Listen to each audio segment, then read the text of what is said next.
What's going down, people of Earth? Constantine Maroulis here. Welcome back to the Unofficial. This is a very special edition of the Unofficial Idol Forum. We have Season 8 champion, Idol winner, Kris Allen here today. Hi, Kris. We're going to get into it, and let's do it. It's the Unofficial Idol Forum with Constantine Maroulis. Special edition. What's up, Kris Allen? What's up, man? Welcome to New York. Thanks for having me. Thank you so much for sitting down. This is I got you these flowers. They're very pretty. Yeah, thank you. It's just to celebrate spring in New York and my affection and love for you. Really, that's what it comes down to. It's a good representation. Thank you. Sometimes we have a kitty cat, but she didn't make it this week. That's okay. So we're gonna ask you some questions. You know, obviously everything's going down with the big show this week. Yeah. Down to the final two. Of course, you know so much about that. You were there. I've been there. Yeah, man. Maybe if you can kind of think back a little bit to finale week. Mm-hmm. It's you and Adam Lambert. Yeah. You know, how much different was the preparation going into finale week than, let's say, a normal competition week? And how much say did you have, like, in your finale performance and how it all went down? Well, because I mean, I think one of the songs was like a judge's pick or someone else's pick. And then one of them was like the single that was going to come out. I didn't get a lot of choice in the song choice, which I felt like was one of my. I felt like I was pretty good at that. But, right? Yeah, you were very good at that. But it was that part was a little weird. But in finale week is so great because you're rehearsing for all these other performances that you're going to do. I got to perform with Keith Urban. I like got to.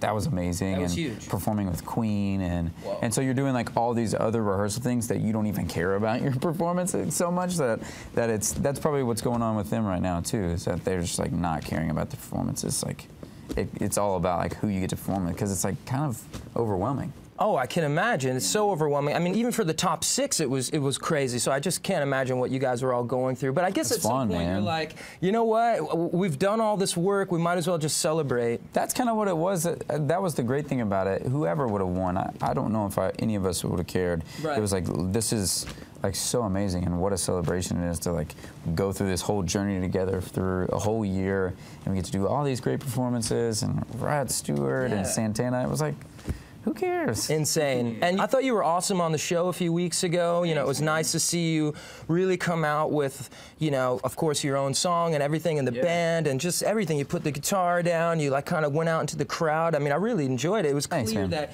you were awesome on the show, but it's so nice to see people come back and see how much they've grown too, because we forget people are pretty young when they go on this show and maybe haven't played out a lot. I mean, I know you played a lot, but I mean, you've played a whole lot since then. It's a really different thing, though. You know, it's nice to challenge yourself, and that's what I feel like the show has taught me. It's like you have to challenge yourself to get better at everything, whether it be playing or songwriting or singing or performing, and I hope that I've gotten better throughout the 3 years that I've not been on the show. You definitely have. Let's get another question in here. The judges, things have changed since you've gotten on the show. A lot. How much of their notes, on your performances leading into the finale really sort of affect you going in, your preparation? I mean, you pretty much knew who you were from the beginning. You stayed really consistent. Well, it was one of those things where whenever they would talk, I would just kind of like completely glaze over and just smile, because it's like, who cares? And I went out there and did my thing, and it was always nice to get great criticism and some like saying good things and saying bad things. I didn't care. I thought it was funny. So, do you get a chance to watch the show a little bit? I haven't been able to watch since I was off the show until this year. Okay. And I love this year. Great chemistry they have, right? I think they're so talented, man. I would say that, obviously Season 8, sorry, man. Sure. Is the best. That's, of course.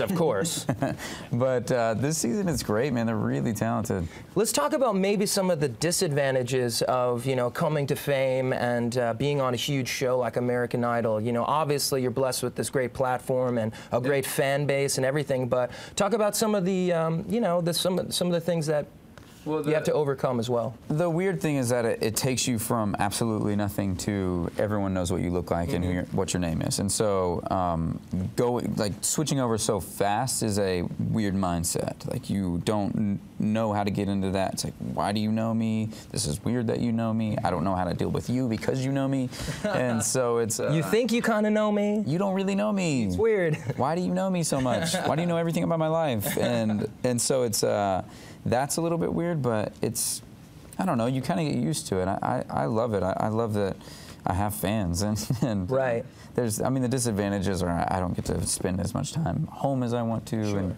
and you kind of get taken away from that life. But it's all good, though. I think, I mean, even more so about maybe a little bit of a stigma being on a show like absolutely, like man. That. Yeah, but I think ultimately it's about great work, and you do great work, and you back it up, and go out there and put on a great show. And well, I think it all comes down to the songs, and being a songwriter, hopefully I can distance myself from the show, because this show definitely has a stigma, and some people hate it. I've definitely heard people talk about it and go, if you come off that show, then you're not a real artist. And it's like, seriously? Good luck trying on your own without a show like this. It's just, there's so much competition. It's really hard, and especially coming from a town that I came from Arkansas, it's like there's no music scene whatsoever. I don't even know how to do that. I've heard of Arkansas. Yeah, exactly. You've only heard of it. Any advice you have for the final two, Jessica and Philip Phillips, as we call him on this show, going into the big finale, and you know, do you maybe have a pick, a winner?